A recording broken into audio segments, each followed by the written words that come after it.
Alright guys, I got a 2009 Ford Escape here today, and it's got a little rattling in the front. I'm going to try to give you an example of it so you can hear it, and you can decipher if yours is doing the same thing or not.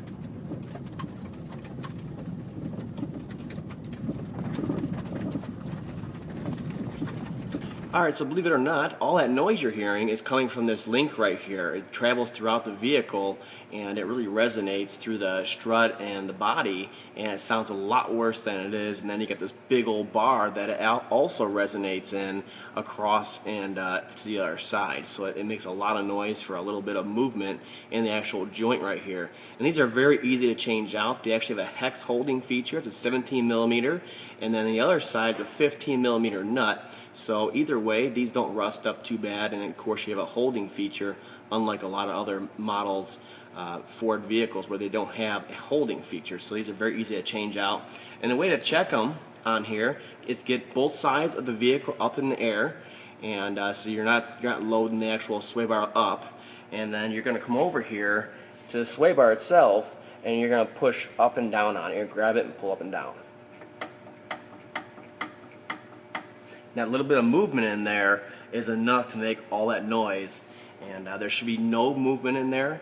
No, you shouldn't be able to move it at all, and definitely not hear anything, obviously, but this is how they sound.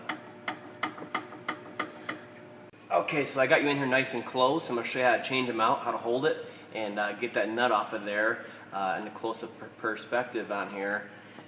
This backside holding feature is a 17 millimeter, like I said, and then the nut can vary from 14 to 15 millimeters on this side, and a gear wrench setup like this is best, and you should have more than enough arm strength to overcome the nut torque on here. And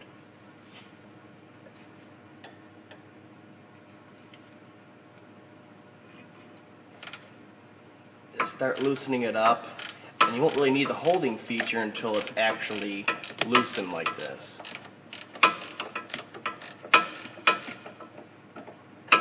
And again, you want to be changing these while they're unloaded, which means both sides are off the ground in the front here. And you can probably get an air wrench in here, air ratchet, stuff like that. As long as you got the holding side held, it should come out pretty easy. These aren't torqued down too bad. And the Escapes are not known for the actual threads on the stab link or the nut to really rust up and, you know, be a real pain. That was common on the Tauruses. It's kind of long-winded, but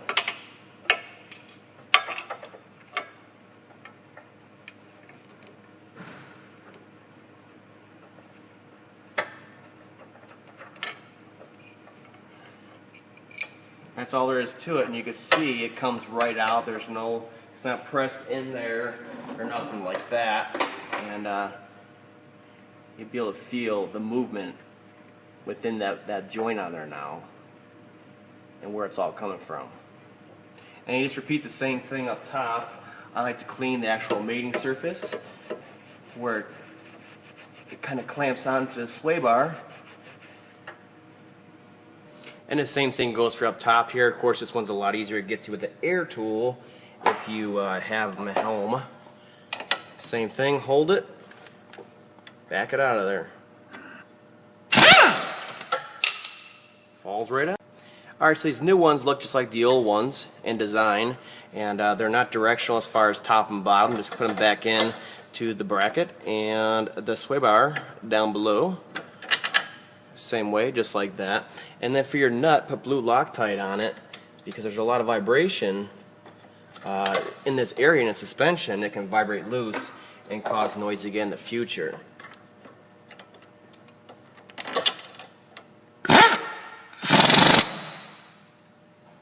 And I'll put all the torque specs down below for these nuts on here. It doesn't really vary too much from year to year, and we can use a general spec for these so they stay tight and they won't come loose for you. Alright, got the stab links in. Let's go for a little drive. And we'll go over the slightest bumps. That's where it usually does it the most. And we'll make sure it's all gone. Let's see if I can go over some light bumps here. Oh yeah. What a world of difference.